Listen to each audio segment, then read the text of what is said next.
আল্লাহ তাআলা কিয়ামতের কঠিন ময়দানে, যেদিন স্বামী স্ত্রীকে চিনবে না, স্ত্রী স্বামীকে দেখে পালিয়ে যাবে, বন্ধু বন্ধুরে চিনবে না, পীর সাহেব মুরিদরে চিনবে না, মুরিদ পীর সাহেবরে চিনবে না, দলের কর্মী তার নেতারে চিনবে না, নেতা তার কর্মীরে চিনবে না, বন্ধু বন্ধুরে দেখে পালাবে। এই কঠিন মুহূর্তে সূর্যটা মাথার কাছে চলে আসবে, জমিনটা তামার জমিন হবে, আজকের জমিনের মতো নয়।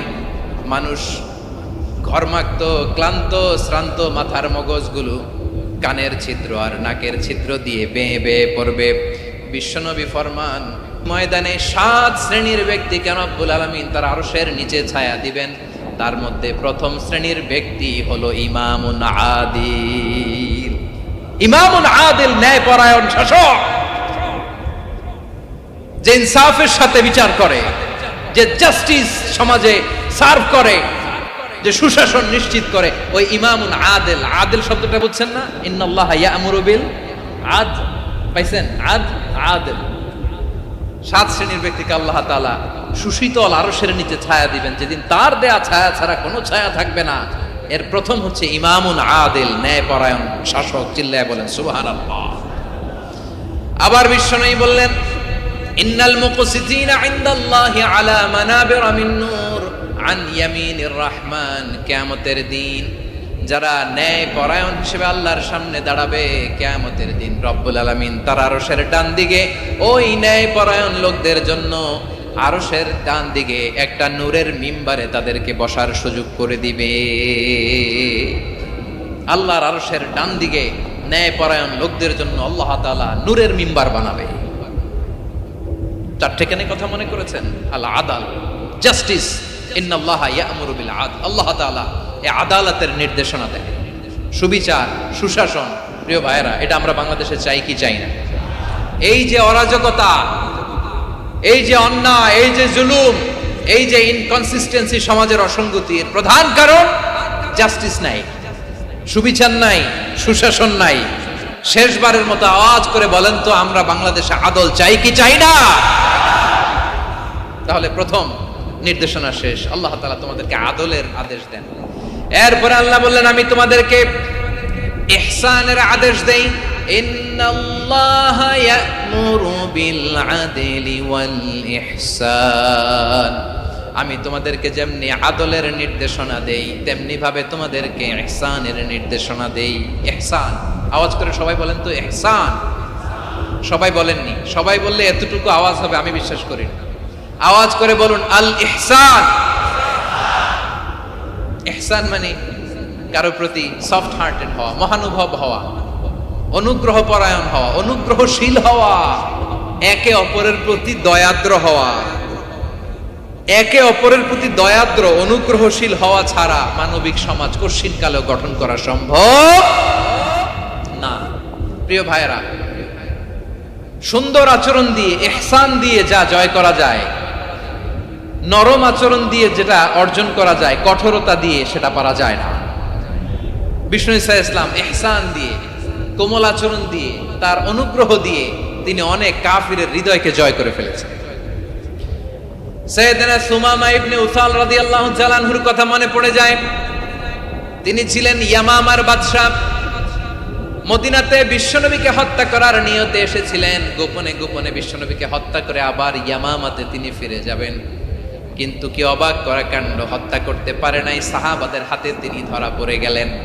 সাইয়েদনা সুমামা ইবনে উসাল রাদিয়াল্লাহু তাআলা আনহু হত্যার নিয়তে আসলেন, কিন্তু হত্যা করতে পারলেন না। সাহাবারা ওনাকে ধরে ফেললেন, ধরে মসজিদে নববীর পিলারের মধ্যে বেঁধে রাখলেন। সুমামা ইবনে উসাল, সিরাত থেকে শোনা, সিরাত থেকে শোনাচ্ছি, রাদিয়াল্লাহু তাআলা ইয়ামামার অধিপতি ছিলেন। ইয়ামামা বিশ্বনবীকে হত্যার জন্য আসছেন, ধরা পড়ে গেছেন, এখন মসজিদে নববীতে বেঁধে রাখছেন, তার মানে বন্দী। এখন স্ট্যাটাস কি? বন্দী, ক্যাপটিভ। বিষ্ণু ঈসা ইসলাম সাহাবাদেরকে বললেন, তার খোঁজ খবর নিও, সুমামা ইবনে উসালের খোঁজ খবর নিও। সাহাবারা বলেন, ইয়া রাসূলুল্লাহ, আপনাকে হত্যা করতে এসেছে, তার তো কঠিন ক্যাপিটাল পানিশমেন্ট হওয়া দরকার, কঠিন শাস্তি হওয়া দরকার। বিশ্বনবী বললেন, না, আমি যেটা জানি তোমরা সেটা জানো না। তোমরা সুমামার সাথে ভালো আচরণ করো, বিশ্বনবী সুমামার কাছে গেলেন।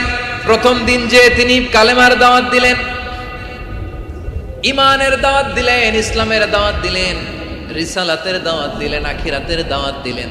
পরের দিন যে বিশ্বনবী সালাতের দাওয়াত দিলেন, যাকাতের দাওয়াত দিলেন, ইসলাম কি, কিভাবে, কেমন করে পালন করতে হয় চমৎকার আর্টিকুলেট করতে শুরু করলেন। তন্ময় হয়ে সুমামা ইবনে উসাল রাদিয়াল্লাহু তাআলা আনহু বিশ্বনবীর কথাগুলো শুনতে আরম্ভ করলো। একদিন নয়, 2 দিন নয়, টানা 3 দিন বিশ্বনবী সুমামার কাছে ইসলামকে প্রেজেন্ট করেছেন, উপস্থাপন করেছেন। আওয়াজ করে বলেন, কয় দিন? 3 দিন। 3 দিন মসজিদে নববীতে বাধা। আর সাহাবীদেরকে বললেন, তার খোঁজ খবর নিও, তোমরা যে রুটি বানাও এর মধ্যে সবচেয়ে ভালো আটার রুটিটা তারে দিও, সবচেয়ে রিফাইন্ড খেজুর, যেটা পিওর খেজুর, এটা তারে দিও। আর বিশ্বনবী নিজের উট থেকে দুধ দহন করে ওনার বাড়ির এক কর্মচারীকে বলেছেন, দুধ দহন করে সুমামার জন্য নিয়ে যে। সুবহানাল্লাহ পড়বেন না? সবাই তো অবাক, ইয়ামামা থেকে আসছে নবীকে হত্যা করতে, বিশ্বনবী দেখে তারে জামাই আদর করে, তাকে মজার মজার খাবার দিও, দুধ দিও, আদর আপ্যায়ন করো। একদিন নয়, 2 দিন নয়, টানা 3 দিন বিশ্বনবী এভাবে সুমামার কাছে যে ইসলামকে প্রেজেন্ট করতে আরম্ভ করলেন, ইসলামকে উপস্থাপন করতে শুরু করলেন। আর তাকে চমৎকার এন্টারটেইনমেন্ট, আপ্যায়ন দিতে আরম্ভ করলেন। টানা 3 দিন যখন ইসলামের দ্য বিউটিজ অফ ইসলাম, ইসলামের সুমহান বাণী, সৌন্দর্য তার কাছে উপস্থাপন শেষ, তাকে আপ্যায়ন শেষ, বিশ্বনবী বললেন সাহাবাদেরকে, যাও এবার সুমামার হাতের পায়ের রশি দুটো খুলে দাও। সাহাবারা বললেন, ইয়া রাসূলুল্লাহ, কি বলেন আপনি? ও তো হত্যাকারী, সুযোগ পায় নাই, আপনারে মারতে পারে নাই, ছেড়ে দিলে আবার ও আপনার উপর তলোয়ার নিয়ে ঝাঁপিয়ে পড়বে। নবী, এই সিদ্ধান্ত আপনি নিতে যাবেন না। বিশ্বনবী বললেন, যেটা বলেছি সেটা করো, সুমামার রশিগুলো ছেড়ে দাও, সুমামার হাতে পায়ের রশিগুলো যে তোমরা খুলে দাও। সাহাবারা তর্ক জুড়ে দিলেন, লা ইয়া রাসূলুল্লাহ, এমনটা করবেন না, তো ভয়ঙ্কর ভয়ঙ্কর খুনি, কি জানি কি হয়ে যায়। বিশ্বনবী বললেন, না, তার হাতে পায়ের রশিগুলো খুলে দাও। সাহাবারা বিশ্বনবীর কথা মতো তার হাতে পায়ের রশিগুলো খুলে দিল। সুমামা মুহূর্তের মধ্যে মসজিদে নববী থেকে বের হয়ে ইয়ামামায় ফিরে না যে মসজিদে নববীর পাশে একটা খেজুর বাগান ছিল, সেখানে চলে গেলেন। সেখানে একটা ছোট্ট কুয়া ছিল, কুয়ার পানি দিয়ে তিনি গোসল করলেন। সুবহানাল্লাহ পড়েন। কুয়ার পানি দিয়ে গোসল করে মসজিদে নববীর সামনে এসে বিশ্বনবী এবং সাহাবাদের সামনে দাঁড়িয়ে সাব্বাবা উঁচু করে বললেন, আশহাদু আল্লা ইলাহা ইল্লাল্লাহ ওয়া আশহাদু আন্না মুহাম্মাদান আবদুহু ওয়া রাসূলুহু। আল্লাহু আকবার। আমি সাক্ষ্য দিচ্ছি আল্লাহ ছাড়া কোনো ইলাহ নাই, আর মুহাম্মদ আল্লাহ তাআলার প্রেরিত বান্দা এবং রাসূল। প্রিয় ভাইয়েরা, ইহসান দিয়ে যা জয় করা যায়, কঠোরতা দিয়ে সেটা কঠিনকালেও জয় করা যায় না। আওয়াজ করে বলেন, ঠিক কি না?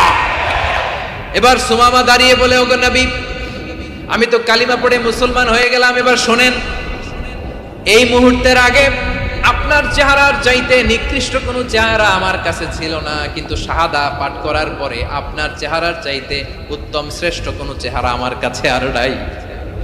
ও নবী, আজকের দিনের আগে ইসলাম ধর্মের চেয়ে নিকৃষ্ট অপছন্দনীয় কোনো ধর্ম আমার কাছে ছিল না, কিন্তু এই মুহূর্ত থেকে ইসলামের চেয়ে সেরা শ্রেষ্ঠ পছন্দনীয় কোনো ধর্ম আমার কাছে নাই।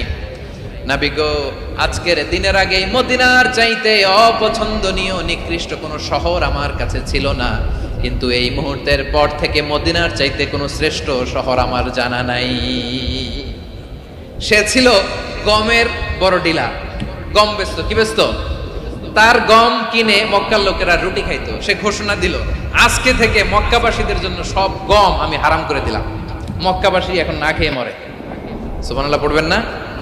মক্কাবাসী বিশ্বনবীর কাছে আসলেন, এসে বললেন, মুহাম্মদ, আমরা তো তোমার ভাই, তোমার চাচা, তোমার ভাতিজা, তোমার আত্মীয়, তুমি সুমামারে বলো সে যেন আবার গমের সাপ্লাই মক্কার জন্য অনুমতি দিয়ে দেয়। বিশ্বনবীর অনুমতি ক্রমে সুমামা আবার মক্কাতে গম পাঠাতে শুরু করলো। পড়েন সুবহানাল্লাহ। ইহসান, ইহসান দিয়ে আপনি যেটা জয় করতে পারবেন, you can win the heart of your enemies. ইহসান দিয়ে আপনি আপনার শত্রুর হৃদয়কে জয় করতে পারবেন। আওয়াজ করে বলেন, ঠিক কি না? এজন্য আল্লাহ বললেন, ওয়া আনফিকু ফি সাবিলিল্লাহি ওয়ালা তুলকু বিআইদিকুম ইলাত তাহলুকা ওয়া আহসিনু ইন্নাল্লাহা ইউহিব্বুল মুহসিনিন। তোমরা আল্লাহর রাস্তায় দান করবে আর নিজেরা নিজেদেরকে ধ্বংসের হাতে ঠেলে দিও না। তোমরা একে অপরের প্রতি ইহসান করবে, কারণ ইহসানকারীদেরকে আল্লাহ বড্ড ভালোবাসেন। সুবহানাল্লাহ পড়েন। আবার সূরা রহমানে আল্লাহ বললেন, হাল জাযাউল ইহসানি ইল্লাল ইহসান ফাবিআইয়ি আলা, সবাই পড়েন, ফাবিআইয়ি আলাই রাব্বিকুমা তুকাযযিবান। ইহসানের প্রতিদান হিসেবে ইহসানি হয়। বিশ্বনবী সুমামার প্রতি যেমন ইহসান করেছেন, সুমামাও ঠিক তেমন ইহসান ফিরিয়ে দিয়েছে। ঠিক কিনা বলেন? তাহলে এক নম্বরে হচ্ছে আদ, ন্যায় বিচার। দুই নম্বরে সবাই বলে ইহসান, সদাচরণ। ইহসান দুই ধরনের প্রিয় ভাইরা, ইহসান ফিল ইবাদা, ইহসান ফিল মুআমালা। ইহসান ফিল ইবাদা হচ্ছে একাগ্র অনুভবে ইবাদতে ডুব দেওয়া, এর নাম ইবাদতের ইহসান। সুবহানাল্লাহ পড়ো। বিশ্বনবী বলেন ইহসান মানে কি জানো নাকি? হাদিসে জিবরিলে সাইয়েদনা জিবরিল আলাইহিস সালাম বিশ্বনবীকে বললেন, আখবিরনি আনিল ইহসান। নবী আমাদেরকে বলেন ইহসান মানে কি? বিশ্বনবী বললেন, আনতা আবুদাল্লাহা কাআন্নাকা তারাহু ফাইন লাম তাকুন তারাহু ফাইন্নাহু ইয়ারাক। ইহসান মানে হলো এমন ভাবে তুমি আল্লাহর সামনে নিজেকে উজাড় করে ইবাদত করবে, তুমি ভাববে তুমি আল্লাহকে দেখতে পাচ্ছ। আর এটা যদি ভাবা তোমার জন্য কঠিন হয়ে যায়, অন্তত এতটুকু তুমি ভাববা যে আল্লাহ তোমাকে দেখতে পাচ্ছেন। ঠিক কিনা বলেন? ও আমার বীর চট্টলার ভাইয়েরা, কেউ যেটা দেখে না সেটা দেখে কে? এই বিশ্বাস হৃদয়ের মধ্যে আছে? নামাজে যখন দাঁড়ান এই ফিলিংসটা আনা যাবে? হ্যাঁ, এশার সালাত তো এখনো হয় নাই না? আলোচনা শেষে এশার সালাত এখানে অনুষ্ঠিত হবে, তাই না? আচ্ছা বলুন তো, আমরা এশার সালাত পর্যন্ত বেঁচে থাকবো এই গ্যারান্টি আছে কার কার? হাত তোলেন। কয়েকজন হাত তুলছে পেছনে, না বুঝে তুলে ফেলছে। এশা পর্যন্ত যে আমরা হায়াত পাবো কোনো গ্যারান্টি আছে? সবাই আওয়াজ করে বলেন, গ্যারান্টি আছে? গ্যারান্টি নাই। এই জন্য বিষ্ণু ইসলাম বলেছে এমন ভাবে নামাজে দাঁড়াও, ইবাদত করো, মনে করো হতে পারে এটাই আমার জীবনের শেষ নামাজ। পারফর্ম দ্য সালাহ as if this is your last and final prayer. এমন ভাবে সালাতে দাঁড়াও, ভাবো হতে পারে এটাই তোমার জীবনের শেষ নামাজ। এমন ভাবে নামাজে দাঁড়াও, ভাবো এটাই শেষ নামাজ। তাহলে নামাজে একাগ্রতা বাড়ায় দিবে কে? ফলে ইবাদতের ইহসান আমাদের অর্জিত হবে। আর মুআমালাতে ইহসান হলো, বিশ্বনবী বলেন, ইন্নাল্লাহা তাবারাকা ওয়া তাআলা কাতাবাল ইহসানা আলা কুল্লি শাই ফাইদা কাতালতুম ফাআহসিনুল কিতলা ওয়া ইযা যাবাহতুম ফাআহসিনুদ যাবহা ওয়ালিয়ুহিদ্দা আহাদুকুম শাফরাতাহু ওয়ালিয়ুরিহ যাবিহাতাহু। ইহসান দুই ধরনের। আওয়াজ করে বলতে হবে, কয় ধরনের? সবাই বলুন আওয়াজ করে, কয় ধরনের? একটা হচ্ছে ইহসান ফিল ইবাদা, ইবাদতে ইহসান। ইবাদতে ইহসান কি? একাগ্র অনুভব দিয়ে ইবাদত করা, মন প্রাণ দিয়ে ইবাদত করা। আর মুআমালাতে ইহসান কি? সব কাজে, দৈনন্দিন কাজে, কর্মে, সামাজিক অ্যাক্টিভিটিতে কোমলতা প্রদর্শন করা, অনুগ্রহের সাথে সবকিছু করা। আল্লাহ তাআলা ইন্নাল্লাহা তাবারাকা ওয়া তাআলা কাতাবাল ইহসানা আলা কুল্লি শাই, তিনি সব কিছুর ব্যাপারে ইহসানকে আবশ্যক করেছেন। সবকিছু, মুমিনের সব কাজে ইহসানের পরশ থাকবে। ওয়া ইযা কাতালতুম ফাহসিনুল কিতলা, বিষ্ণুই বলেন তুমি যখন কাউকে হত্যা করো ইহসানের সাথে করো। সুবহানাল্লাহ পড়বেন না? যখন হত্যা করো তখনও ইহসানের সাথে। আচ্ছা হত্যা করবো আবার ইহসান আসবে করতে করে, তো মেরেই ফেলবো আমি। আল্লাহ, ও ভাই একজন খুন করেছে, খুনি, রাষ্ট্রীয় আইনে তার শাস্তি হয়েছে ডেথ পেনাল্টি, মৃত্যুদণ্ড। এখন মৃত্যুদণ্ড দেখে আপনি যেমনি মন চায় তেমনি মারবেন লোকটারে? ওর নাক কেটে ফেলতে পারবেন? ওর কান কাটতে পারবেন? ওর চোখ উপড়ে ফেলতে পারবেন আপনি? যেমন মন চায় তার অঙ্গহানি করা যাবে না। ইহসানের সাথে তাকে হত্যা করবে। সুবহানাল্লাহ, this is Islam, this is the true essence of Islam. ওয়া ইযা যাবাহতুম ফাহসিনুয যাবহা, যখন জবাই করবে তখনও ইহসানের সাথে জবাই করো। করব জবাই, ওইখানেও নাকি ইহসান। আচ্ছা কুরবানির দিন আমরা পশুগুলোরে কি করি বলেন সবাই আওয়াজ করে? জবাই। জবাই মানে তো এটার মেরেই ফেলতেছি, একটু পরে তো টুকরো টুকরো করে গোশতগুলো খাবো, এটার তো খাবো। এটা তো মেরেই ফেলবে। বিষ্ণু বলে না, জবের মধ্যেও মুমিনের জবের ভেতরেও ইহসানের পরশ থাকা চাই। যখন জবাই করবে প্রাণীটাকে হাত পা টাইট করে বেঁধে নাও, ছুরিটাকে শার্পেন করে নাও, ধারালো করে নাও, যাতে অল্প সময়ে জবাইটা হয়ে যায়, প্রাণীটা যাতে কম কষ্ট পায়। সুবহানাল্লাহ পড়ে। দিস ইজ কল্ড ইহসান। ইহসান আল্লাহ তাআলা যেমনি আদলের আদেশ করেছেন, ন্যায় বিচার জাস্টিস এনশিওর করতে বলেছেন, সমাজে ইহসানের ব্যবহার, ইহসানের অনুশীলন তিনি করতে বলেছেন। এজন্য মুমিনের প্রতিটি কাজে, আমার চট্টগ্রামের ভাইরা আমার দিকে তাকান, খেয়াল করে শুনুন, মুমিন জীবনের প্রতিটি কাজে ইহসানের পরশ থাকা চাই।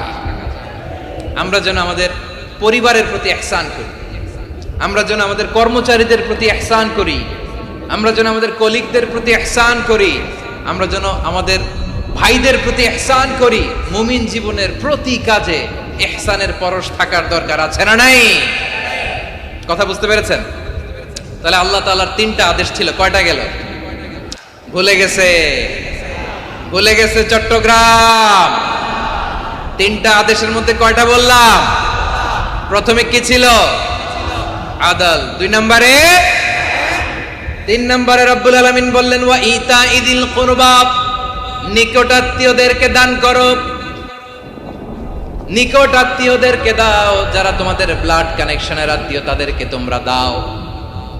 এখানে জেনারেলি বললেন দাও, কি দিব সেটা তিনি এখানে বলেন নাই, সেটা তিনি সূরাতুল ইসরার মধ্যে বলেছেন। আল্লাহ বলেন ওয়া আতিদাল কুরবা হাক্কাহ, নিকট আত্মীয়দেরকে তাদের অধিকার, তাদের প্রাপ্য তোমরা বুঝিয়ে দাও। দেখেন, একটা শান্তির সমাজ, একটা সমৃদ্ধ সমাজ, একটা মানবিক সমাজ গঠনের জন্য আল্লাহ তাআলা বেশি না, মাত্র তিনটা অর্ডার, তিনটা ভার্ডিক্ট তিনি জারি করেছেন। এক নাম্বার সুশাসন, ন্যায় বিচার। দুই নাম্বার ইহসান। তিন নাম্বার নিকটাত্মীয়, যারা কাছের, তোমার ভেরি ক্লোজ রিলেশনশিপে আছে, তাদেরকে দাও। দাও, দিলে বাড়িয়ে দেয় কে? অনেকে দিতে চায় না, কৃপণতা করে। দিলে বাড়ায় দেয় কে? ও মিয়া, মদিনার মধ্যে সবচাইতে গরিব সাহাবী ছিল বেলাল রাদিয়াল্লাহু তাআলা আনহু। ওনার এন্টায়ার অ্যাসেট, সম্পদের পরিমাণ কতদূর জানেন? একটা লুঙ্গি। বেলাল রাদিয়াল্লাহু তাআলা আনহু, ওনার টোটাল ওয়েলথের এস্টিমেশন হচ্ছে মাত্র একটা লুঙ্গি।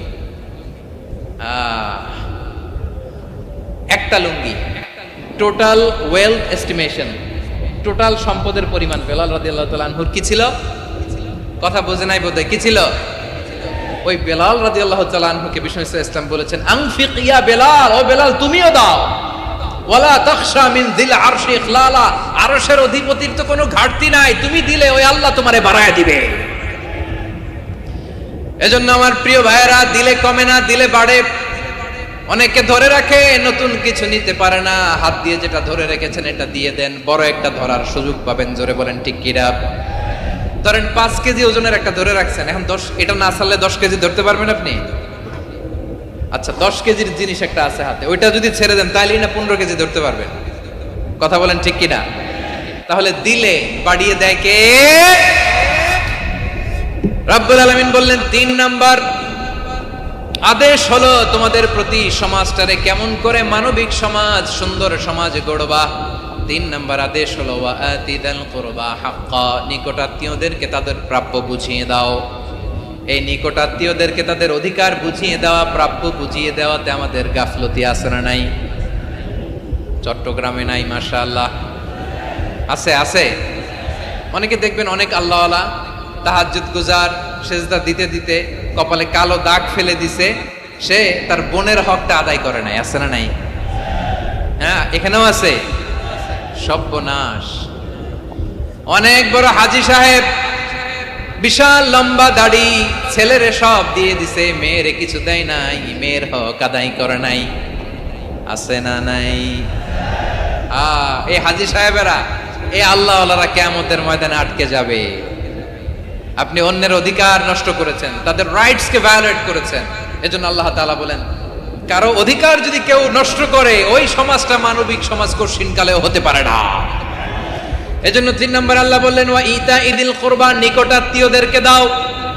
কি দিবা? তাদের অধিকার দিয়ে দাও, বোনের অধিকার বুঝিয়ে দাও, মেয়ের অধিকার বুঝিয়ে দাও, ফুফুর অধিকার বুঝিয়ে দাও। দেখবেন অনেক মায়েরা ছেলের পাতে মুরগির রান দেয়, মেয়ের পাতে দেয় মুরগির ঠ্যাং। এরকম আছে না নাই? ছেলেরা কি দেয় মুরগির, মেয়ের পাতে কি দেয়? তো মেয়ের কি মুরগির রান খেতে মনে চায় না? মনে চায় না?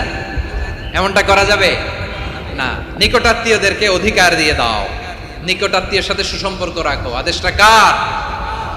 এজন্য প্রিয় ভাইয়েরা, জীবনে যদি বারাকা অর্জন করতে চান, নিকটাত্মীয়দের সাথে সুসম্পর্ক রাখতে হবে, তাদের জন্য উপহার পাঠাতে হবে। বিশ্বনবী বলেন, লা ইয়াদখুলুল জান্নাতা কাতে, যে ব্যক্তি আত্মীয়তার সম্পর্ককে ছিন্ন করে দেয়, সে কঠিন কালেও আল্লাহর জান্নাতে ঢুকবে না। আপনি কি এটারে সহজ হাদিস মনে করছেন? এটা সহজ কথা? আপনি ভাবছেন আপনার নামাজ আপনার বাঁচাতে পারবে, আপনার রোজা বাঁচাতে পারবে, আপনার তাহাজ্জুদ আপনারে বাঁচাতে পারবে? অধিকার নষ্ট করলে কিছুই আপনারে বাঁচাতে পারবে। এজন্য নিকট আত্মীয়দেরকে দিতে হবে বেশি বেশি। বিশ্বনবী বলেন, ইন্না সাদাকাতা আলাল মিসকিনি সাদাকা ওয়া আলা যির রাহিমি ইসনাতান সাদাকাতুন ওয়া সিলা। মিসকিনরে দান করলে শুধু দানের সওয়াব হয়, নিকট আত্মীয়কে দান করলে দুইটার সওয়াব হয়, সাদাকার সওয়াব হয়, আবার আত্মীয়তার বন্ধন অটুট রাখার সওয়াব হয়ে যায়। আবার বিশ্বনবী বললেন, মান সাররাহু আইয়ুবসাতা লাহু ফি রিজকিহি ওয়া ইউনসালাহু ফি আসারিহি ফালইয়াসিল রাহিমা। যে ব্যক্তি তার রিজিকের প্রশস্ততা চায় আর হায়াতে বরকত চায়, সে যেন তার আত্মীয়ের সাথে সুসম্পর্ক রাখে। আমার প্রিয় চট্টলার ভাইয়েরা, আমাদের রিজিক বাড়ুক, এটা আমরা চাই কি চাই না? সবাই চান? হ্যাঁ, আমাদের রিজিকে প্রশস্ততা আসুক, চাই কি চাই না? আমাদের হায়াতে বরকত আসুক, আমরা চাই কি চাই না? এই দুইটা যদি চান, তাহলে নিকট আত্মীয়দের সাথে সুসম্পর্ক রাখবেন, পারবেন? তাহলে সমাজটারে মানবিক সমাজ বানায় দিবে কে? তিনটা আদেশ চলে গেল। কয়টা? আওয়াজ করে বলেন। 1 নম্বরে কি ছিল? 2 নম্বরে, 3 নম্বরে নিকট আত্মীয়দেরকে দান। আপনাদেরকে আরো শোনার আগ্রহ আছে? আপনাদের মনোযোগ আছে না গেছে? কষ্ট হচ্ছে না? মাশাআল্লাহ, মাশাআল্লাহ। তাকবীর পড়ুন, লিল্লাহি তাকবীর।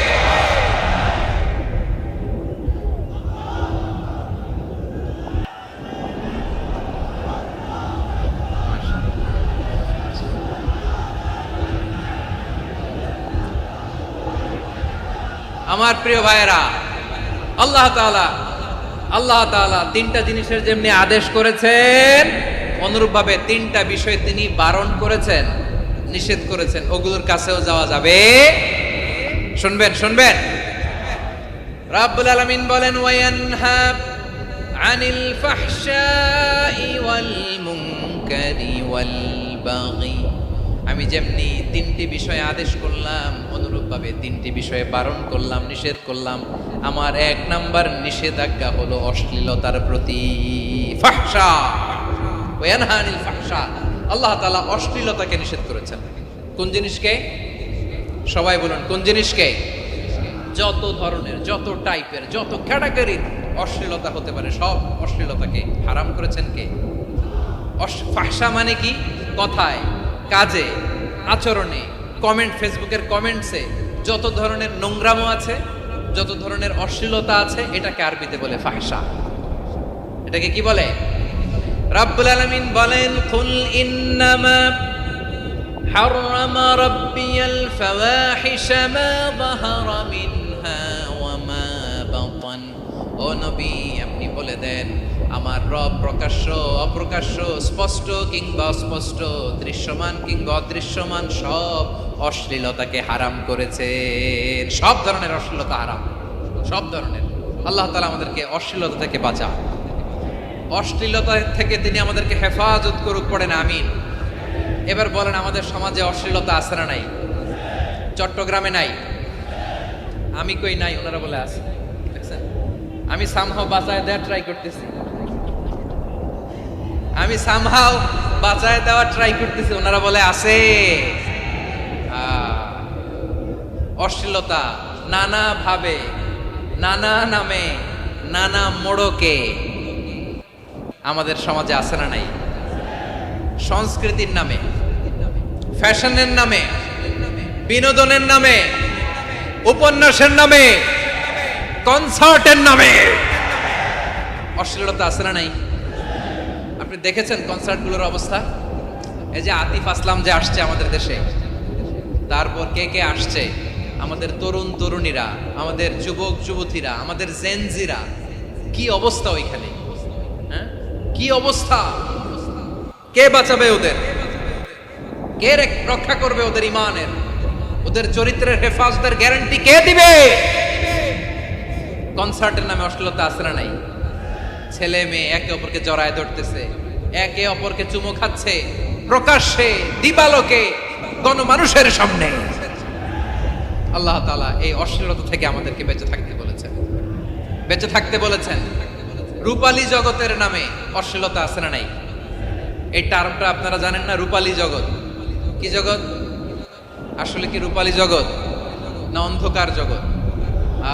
আমার বোনেরা, আপনাদেরকে যে কি বলে তারা বুঝায়, রূপালী জগৎ শুনেই আপনি ভরকে যাবেন না। রূপালী জগতে যে নারী যত বেশি উলঙ্গ, সে নাকি তত বেশি সাহসী। জানেন, বলে এটা একটা সাহসী নারী, খুব সাহসী পদক্ষেপ তার। যত বেশি শরীর থেকে কাপড় নামাতে পারবে, যত বেশি বস্ত্রহীন হয়ে নিজেকে প্রেজেন্ট করতে পারবে, সে নাকি তত বেশি সাহসী। আমার চট্টলার ভাইয়েরা, শয়তানের প্রথম এজেন্ডা ছিল বনি আদমকে বস্ত্রহীন করা। সে আদম এবং হাওয়া আলাইহিস সালামকে নিষিদ্ধ গাছের ফল খাইয়ে তাদেরকে বস্ত্রহীন করেছে। এই জামিনেও সে আমাদেরকে বস্ত্রহীন করতে চাইবে। এই রূপালী জগতের নামে তারা এটা করে। আমার প্রিয় বোনেরা, আপনি জানেন না আপনার দাম কত। ওরা আপনাদেরকে বিজ্ঞাপনের সস্তা পণ্য বানাতে চায়। ওরা আপনাদেরকে ওদের ভোগের লিপসার টুলস বানাতে চায়। ওরা আপনাদেরকে দিয়ে ওদের খায়েশ পূরণ করতে চায়। এটা আপনাদের জন্য মোটেও ডিগনিটি নয়, এটা আপনাদের জন্য সম্মান নয়। আপনার সম্মান শালীনতায়, আপনার সম্মান হেজাবে, আপনার সম্মান ভদ্রতায়, আপনার সম্মান আপনার ডিসেন্ট পোশাকে। পোশাক বলে দেয় এই নারীটা ভদ্র না অভদ্র। পোশাক বলে দেয় এই মেয়েটা কোন ঘরের মেয়ে। আওয়াজ করে বলেন ঠিক কিনা? আপনি জানেন না, আপনারা সস্তা পণ্য বানায়, ভোগের পণ্য, বিলবোর্ডে আপনাকে উলঙ্গ করে উপস্থাপন করে। এই অশ্লীলতার সাথে ইসলামের কোনো সম্পর্ক। এজন্য আল্লাহ বলেন, আমি অশ্লীলতাকে হারাম করেছি। অশ্লীলতাকে হারাম করার প্রথম কারণ হলো এর মাধ্যমে মানবতাকে অপমানিত করা হয়। কারণ মানুষের সম্মান মানুষের পোশাকে। মানুষ যখন পোশাকহীন হয়ে যায়, বস্ত্রহীন হয়ে যায়, তার সম্মান কমে যায়, ঠিক কিনা? অশ্লীলতাকে হারাম করার প্রথম কারণ হচ্ছে মানুষ মানুষকে অপমান করে। একটা নারী, সে তো সম্মানিত। নারী যে কত সম্মানিত, নারীরা এটা বুঝেই নাই। বিশ্বনবী বলেন, আর দুনিয়া কুল্লুহা মাতা ওয়া খায়রু মাতা'আদ দুনিয়া আল মারআতুস সালিহা। আমার বোনেরা, 5টা প্যান্ডেলে আপনারা এলইডিতে আমার আলোচনা শুনছেন, আমি জানি। আপনাদের এই গর্ভ যে কত দামি আপনি জানেন না। আপনার পেট থেকেই আসবে আগামী দিনের সালাহুদ্দিন আল আইয়ুবী। আপনার পেট থেকেই আসবে অনাগত দিনের ইমাম মাহদী আল মুনতাদর। আপনার পেট থেকেই আসবে অনাগত দিনের ফয়সাল, ওয়াসিম, মুগ্ধ, আবু সাইদের মতো বীর যোদ্ধা।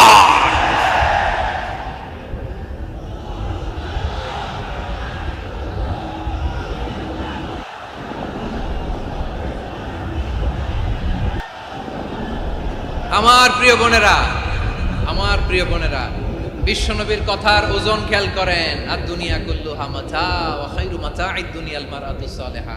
দুনিয়ার সবকিছুই অ্যাসেট, এর মধ্যে সবচেয়ে দামি অ্যাসেট নেককার নারী। আপনার গর্ভ যে কত দামি আপনি জানেন না। নিজের সময়টাকে কাজে লাগান, কোরআন পড়েন, সুন্নাহ পড়েন। আপনার অনেক দায়িত্ব ঘরে।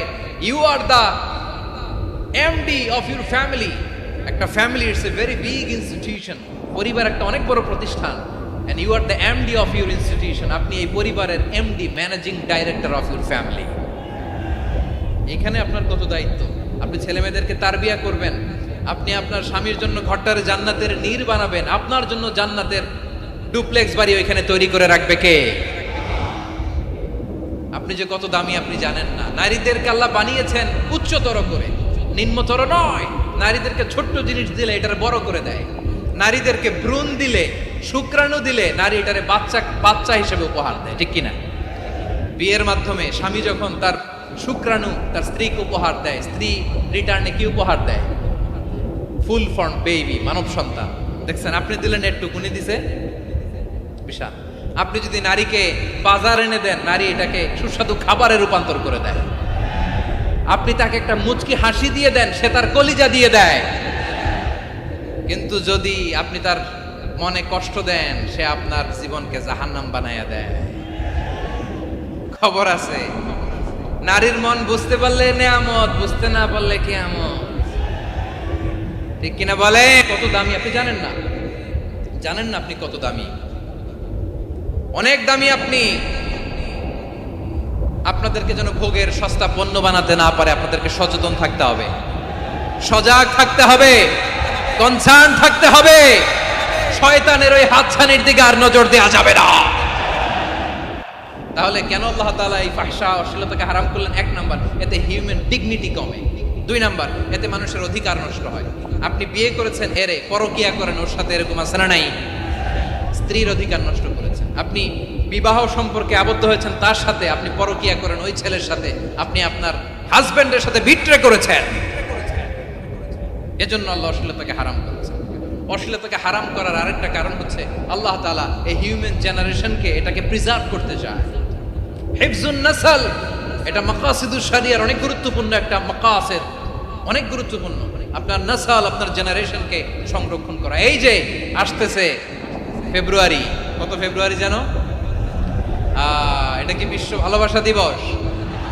হ্যাঁ, কি দিবস?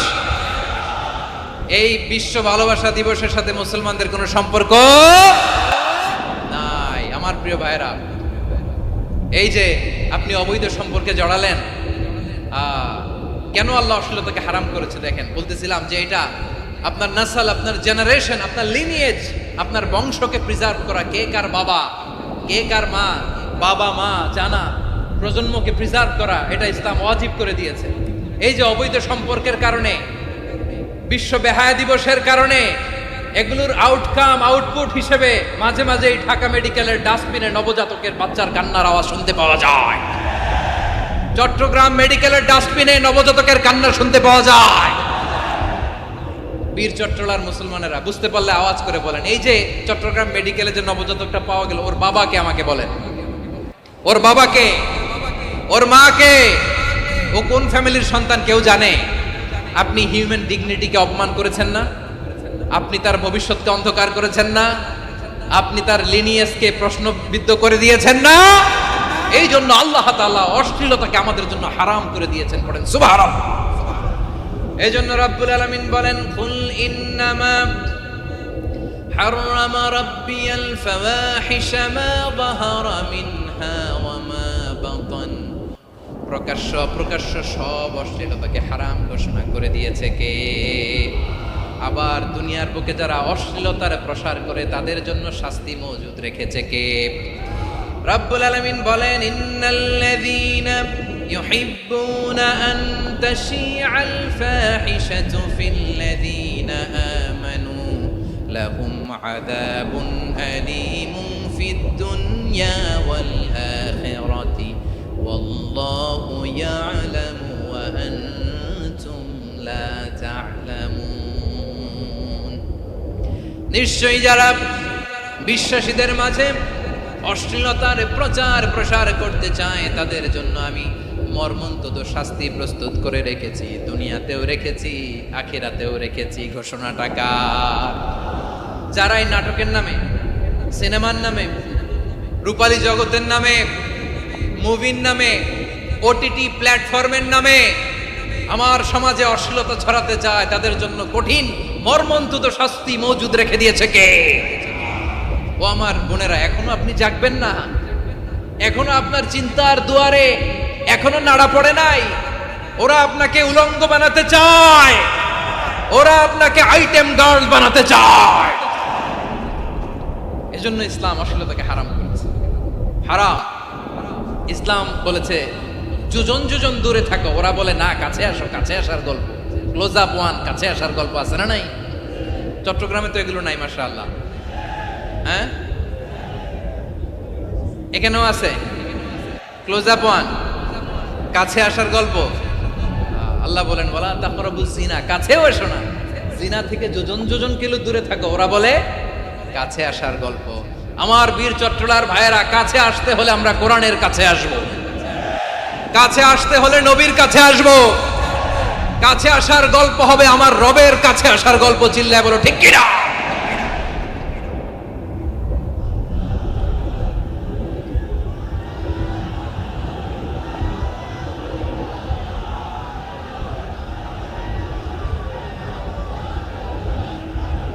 বসুন বসুন আমার ভাইয়েরা। তাহলে অশ্লীলতার সাথে আমাদের কোনো সম্পর্ক?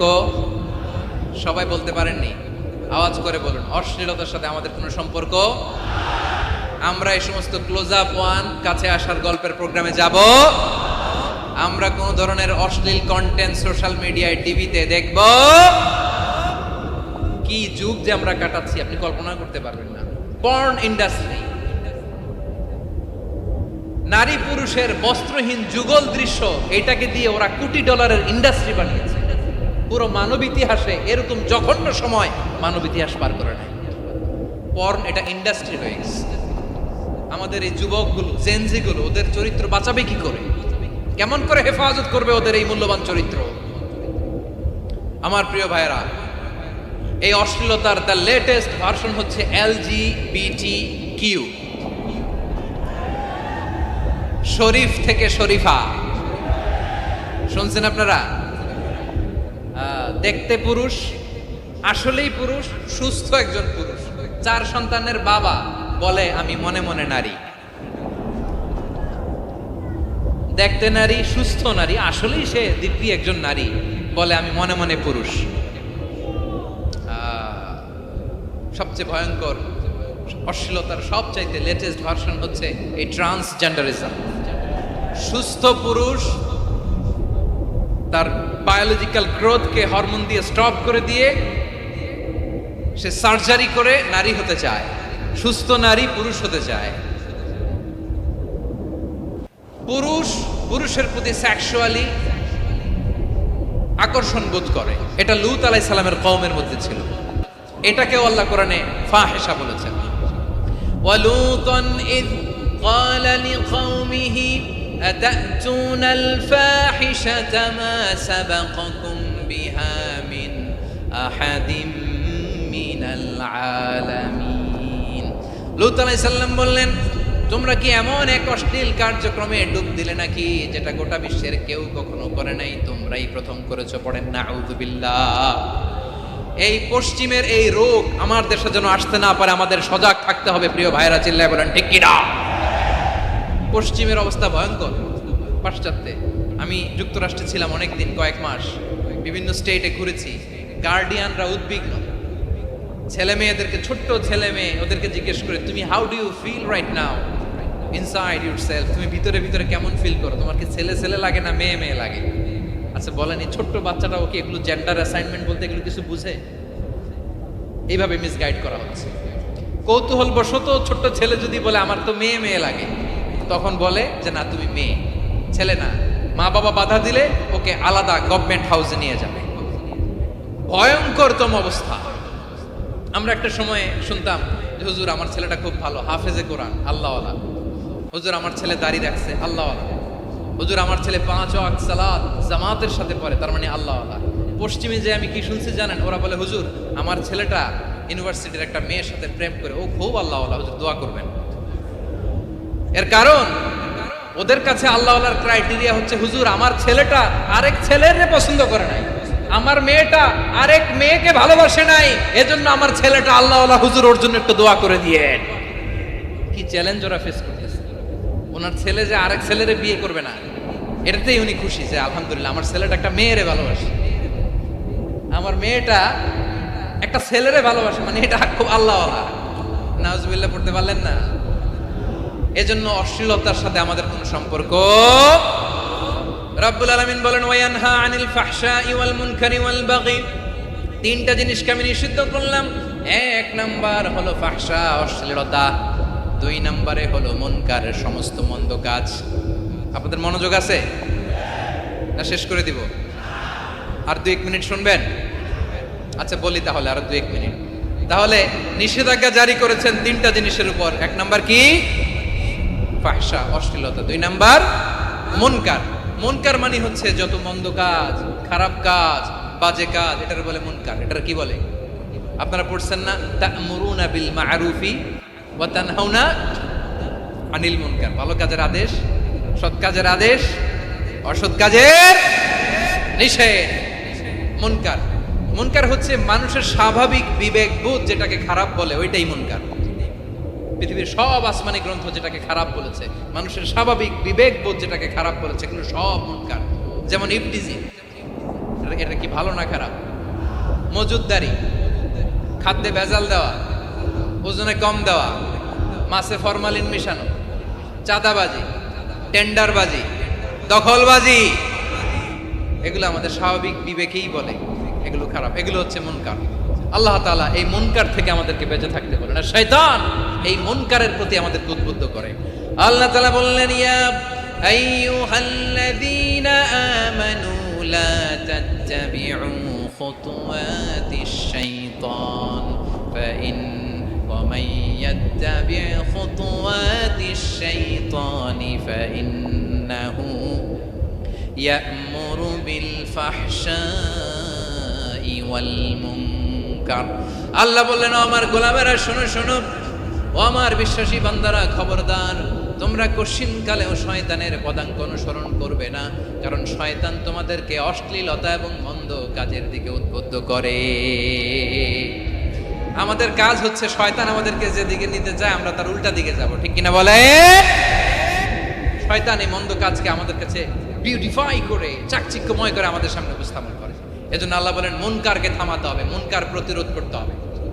মুনকার প্রতিরোধের দায়িত্ব শুধু আমাদের নাকি? শুধু আপনার খতিব সাহেবের, ইমাম সাহেবের, নাকি মুসলিম উম্মার সবার? আওয়াজ করে বলুন, মুনকার অসৎ কাজ প্রতিরোধের দায়িত্ব কার? রাব্বুল আলামিন বলেন, কুনতুম খায়রা উম্মাতিন উখরিজাত লিন-নাসি তা'মুরুনা বিল মা'রুফি ওয়া তানহাউনা আনিল মুনকার। তোমাদেরকে শ্রেষ্ঠ জাতি করে জমিনের মধ্যে আবির্ভূত করা হয়েছে, যাতে করে তোমরা জমিনের ভেতরে সৎ কাজের আদেশ করতে পারো আর অসৎ কাজের নিষেধ করতে পারো। উম্মাহ কুনতুম খায়রা, তাহলে গোটা উম্মার দায়িত্ব, এটা বুঝতে পারছেন তো? আচ্ছা, আরো নিচে আসেন। এরপরে আল্লাহ বললেন, শুধু উম্মাহ না, এই জমিনের রাজত্ব আমি যাদের হাতে দেই, এই জমিনের মালিক আমি যাদেরকে বানিয়ে দেই, যাদেরকে আমি সরকারের দায়িত্ব দেই, তাদেরকেও মুনকার প্রতিরোধের দায়িত্ব দিয়েছে কে? আল্লাহ বলেন, যারা ক্ষমতার মসনদে বসেছে তাদেরকে 4 দফা কর্মসূচি আমি আল্লাহ দিলাম। আওয়াজ করে বলেন, কয় দফা? আল্লাহ বলেন, আল্লাযীনা ইম্মাক্কান্নাহুম ফিল আরদি আকামুস সালাতা ওয়া আতাউজ যাকাতা ওয়া আমারু বিল মা'রুফি ওয়া নাহাউ আনিল মুনকার ওয়া লিল্লাহি আকিবাতুল উমুর। যারা এই জমিনের উত্তরাধিকার হয়েছে তারা 4 দফা কর্মসূচি নিয়ে সামনে আগাবা। সালাত কায়েম করবা, যাকাত আদায় করবা, সৎ কাজের আদেশ দিবা, অসৎ কাজ থেকে মুনকার প্রতিরোধ করবা। আদেশটা কার? আমার প্রিয় চট্টলার ভাইরা, পুরো উম্মার দায়িত্ব মুনকার প্রতিরোধ করা, সরকার প্রধানের দায়িত্ব মুনকার প্রতিরোধ করা। এরপর আল্লাহ বলেন, প্রতিটা ফ্যামিলির যিনি প্রধান সিইও বাবা, প্রত্যেক বাবারও দায়িত্ব এই মুনকার প্রতিরোধ করা। আওয়াজ করে বলেন ঠিক কিনা? যেমনটি সাইয়েদনা লোকমান আলাইহিস সালাম ওনার কলিজার টুকরা সন্তানকে আদেশ করেছেন, ইয়া বুনাইয়া আকিমিস সালাতা ওয়া'মুর বিল মা'রুফি ওয়ানহা আনিল মুনকার। পড়েন সুবহানাল্লাহ। বাবা ছেলেকে সবক দিচ্ছে। কে সবক দিচ্ছে? কাকে? লোকমান আলাইহিস সালাম ছেলেকে বলতেছে, ওরে আমার কলিজার টুকরা সন্তান, ওরে আমার বাছা, নামাজ কায়েম করবা, সৎ কাজের আদেশ দিবা, আর মুনকার প্রতিরোধ করবা, অসৎ কাজ সমাজ থেকে খারাপ কাজকে ছেটে বিদায় করে দিবা। তাহলে দেখেন আমি স্টেপ বাই স্টেপ নামলাম। পুরা উম্মার দায়িত্ব, জমিনের উত্তরাধিকারী আল্লাহ যাদেরকে বানিয়েছেন সরকার, তাদের দায়িত্ব, প্রতিটি ফ্যামিলির প্রধানের দায়িত্ব, এরপরে বিশ্বনবী বলেন সচেতন প্রতিটি মুসলিমের দায়িত্ব সমাজ থেকে মুনকারকে উৎখাত করা। বিশ্বনবী বলেছেন মান রাআ মিনকুম মুনকারান ফালিয়ুগাইয়িরহু বিয়াদিহি ফাইন লাম ইস্তাতি ফাবিলিসানিহি ওয়া ইন লাম ইস্তাতি ফাবিকলবিহি ওয়া যালিকা আযআফুল ঈমান। সমাজে যে মুনকার দেখবে, খারাপ কাজ দেখবে, সে যেন হাত দিয়ে সেটাকে থামায়। কি দিয়ে? আপনাদের তো হাত নাই না? হাত আছে, হাত আছে। ওরা যেই হাত দিয়ে অন্যায় করে ওইটা প্রতিরোধের জন্য আমাদেরও হাত আছে না নাই? থামাতে হবে, থামাতে হবে।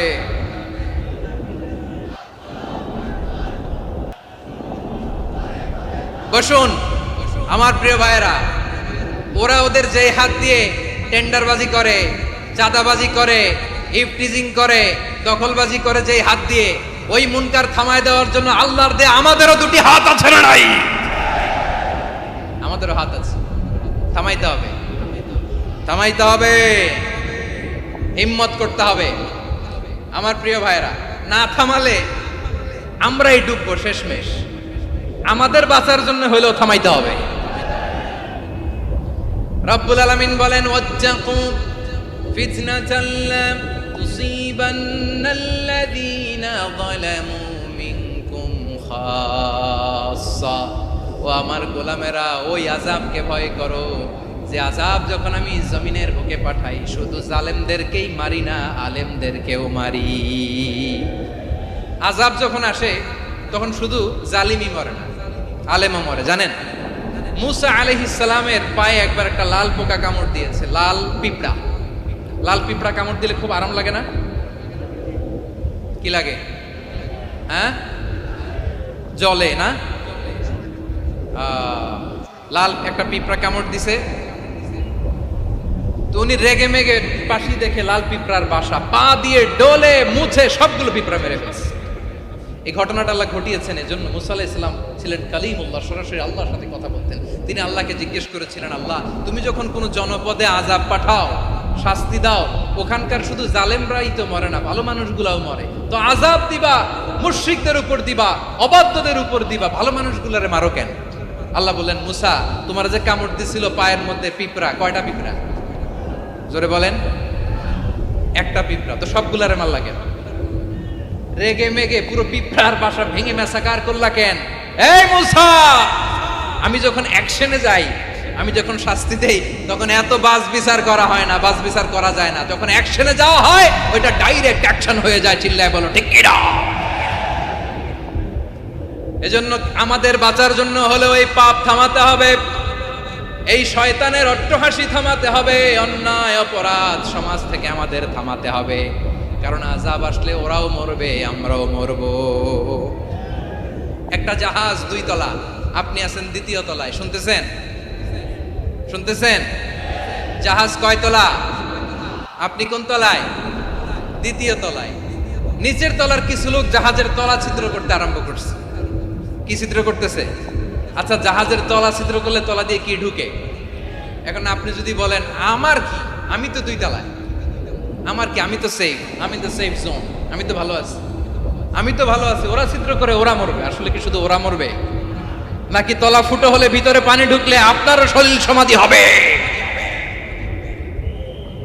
তলা দিয়ে যখন পানি ঢুকবে, জাহাজ ঢুকলে আপনিও মরবেন। এজন্য নিজে মরার আগে ওই পাগলগুলোর নিচতলায় যে থামাতে হবে। চিল্লায় বলেন ঠিক কি না? এজন্য আল্লাহ বললেন মুনকার প্রতিরোধের দায়িত্ব সমাজের টপ টু বটম সবার। পুরো উম্মার দায়িত্ব, সরকার প্রধানের দায়িত্ব, প্রতিটি ফ্যামিলির প্রধান বাবার দায়িত্ব। বিশ্বনবী বললেন প্রতিটি সচেতন মুসলিমের দায়িত্ব। এজন্য মুনকার প্রতিরোধ করার দরকার আছে না নাই?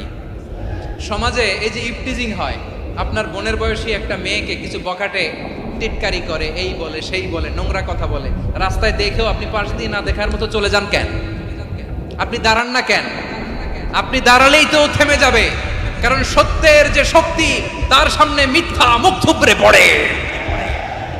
আপনার সামনে ও কিছুই না, নাথিং। আপনি দাঁড়ান, ওকে প্রশ্ন করেন যে আমার বোনকে তুমি ডিস্টার্ব করো কেন? আপনাকে দেখে আরো 5 জন দাঁড়াবে, 5 জনকে দেখে আরো 10 জন দাঁড়াবে। আমাদের নীরবতা আর আমাদের নিশ্চুপ থাকাই জালিমদেরকে আরো শক্তিশালী জালিম বানিয়েছে। এজন্য মুনকার প্রতিরোধের দায়িত্ব আমাদের সবার। টেন্ডারবাজি, চাঁদাবাজি, দুর্নীতি, অপরাধ, দখলদারিত্ব, মজুদদারি, এগুলো সব কিছু একসাথে প্রতিরোধ করতে হবে, ঠিক কিনা বলেন?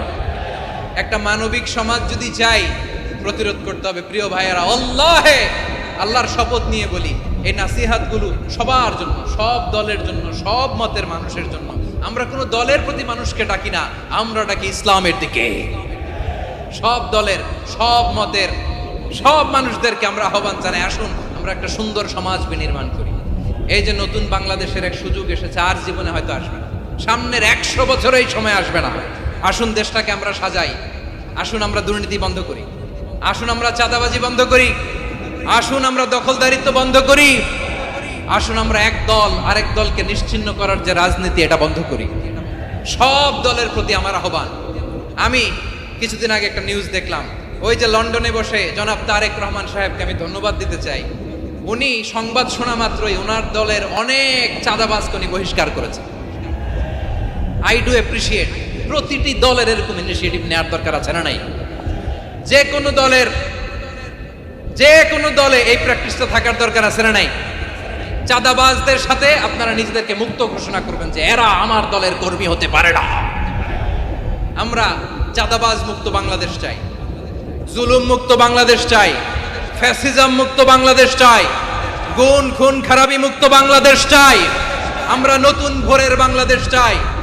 ওই বাংলাদেশ পাওয়ার জন্য মুনকার প্রতিরোধে, অন্যায় প্রতিরোধে যদি বাঘের বাচ্চার মতো, আবু সাইদের মতো 2 হাত উঁচু করে বুককে টান টান করে প্রসারিত করে দাঁড়াতে হয়, রাজি আছো মুসলমান?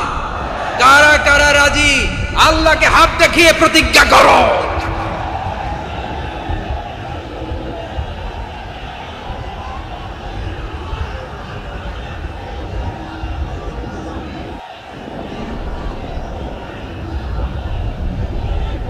আমার প্রিয় ভাইয়েরা, বসুন বসুন আমার ভাইয়েরা। রাব্বুল আলামিন বলেন, ওয়ায়ানহা আনিল ফাহশাই ওয়াল মুনকারি ওয়াল বাগি ইয়াইদুকুম লাআল্লাকুম তাযাক্কারুন। বসুন।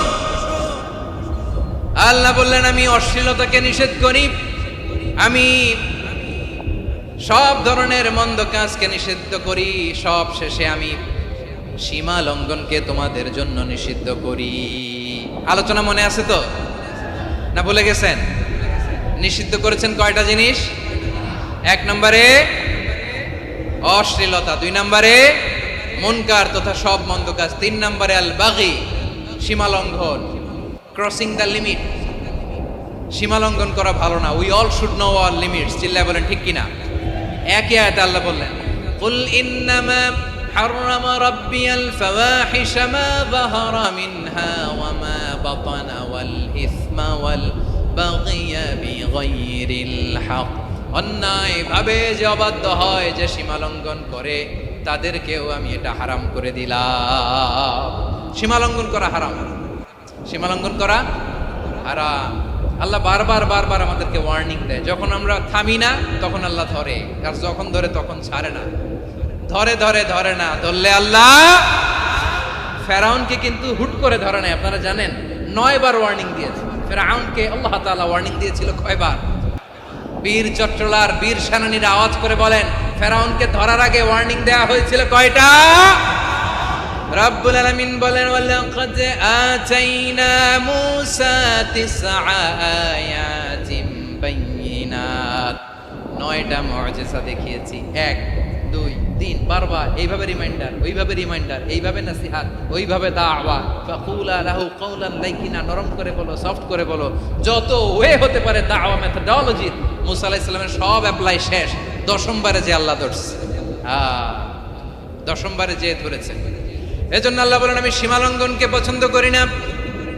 কোরআনের অন্য আয়াতে বাগীকে বলা হয়েছে আল ইতিদা, সীমা লঙ্ঘন যারা করে তাদেরকে আল্লাহ বলেছেন মু'তাদিন। ওয়াকাতিলু ফি সাবিলিল্লাহিল্লাযীনা ইউকাতিলুনাকুম ওয়া লা তা'তাদু ইন্নাল্লাহা লা ইউহিব্বুল মু'তাদিন। আমি সীমা লঙ্ঘনকারীদেরকে কোশ্চিনকালেও পছন্দ করি না। আমরা যেন সীমা লঙ্ঘন না করি, রাজি আছেন তো? যে কোনো ক্ষেত্রে ইবাদতে যেন সীমা লঙ্ঘন না করি। অনেকে আমরা ইবাদতে সীমা লঙ্ঘন করে ফেলি। বিশ্বনবী সাল্লাল্লাহু আলাইহি ওয়াসাল্লাম যেটা শিখিয়েছেন এর বাইরে যে অতিরিক্ত বুজুর্গ হতে চায় এরকম আছে না নাই? করা যাবে না, কোনো ক্ষেত্রেই সীমা লঙ্ঘন করা যাবে, এমনকি যুদ্ধ ক্ষেত্রেও না। বিশ্বনবী সাল্লাল্লাহু আলাইহি ওয়াসাল্লাম বলেন খবরদার যুদ্ধ ক্ষেত্রেও সীমা লঙ্ঘন করো না।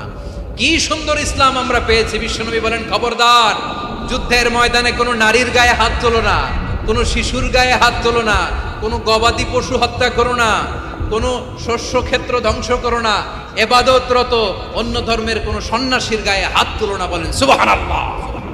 তাহলে আমরা সীমা লঙ্ঘন করতে পারবো।